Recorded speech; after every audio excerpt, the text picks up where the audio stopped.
এই রংপুর বিশ্ববিদ্যালয়ের তৎকালীন প্রক্টর শরীফুল ইসলাম সাহেবের পক্ষে আর্গুমেন্ট করেছেন, অর্থাৎ ডিসচার্জ চেয়েছেন। কনস্টেবল আমির হোসেনের পক্ষে, কনস্টেবল বা এএসআই আমির হোসেনের পক্ষে তার লয়ার ডিসচার্জ চেয়েছেন।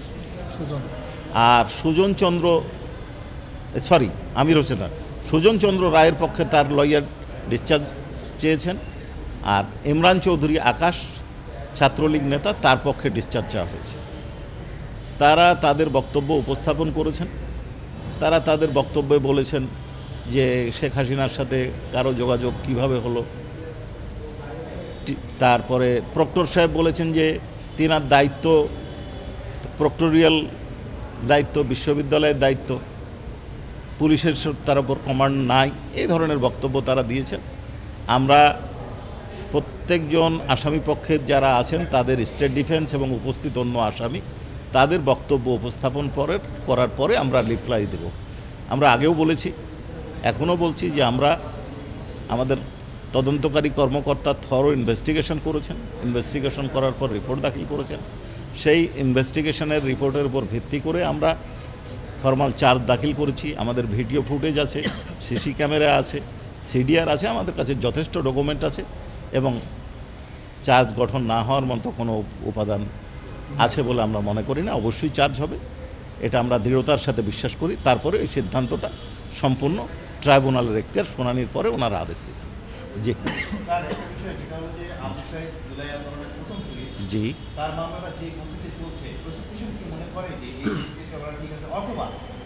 যেই ট্রাইব্যুনালের বসার কথা সকাল 10:30 সেই ট্রাইব্যুনাল বলছে সকাল 11:30। একটা ছোট্ট জিনিস যেটা আমাদের দৃষ্টিতে এখন থেকে ট্রাইব্যুনালের অভিযোগ থেকে 2 মিনিটের কাজ, সেটি বিষয়ে আমরা কোনো মন্তব্য করব। প্রসিকিউশন কি মনে করে ট্রাইব্যুনালে এই বিচারের যে গতি আপনাদের সঠিক হচ্ছে?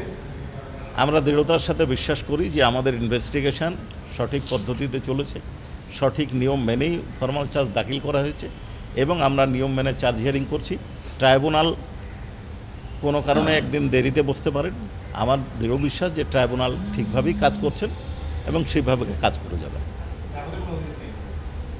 ঠিকভাবে কাজ করছেন, কাজ করে যাবেন। না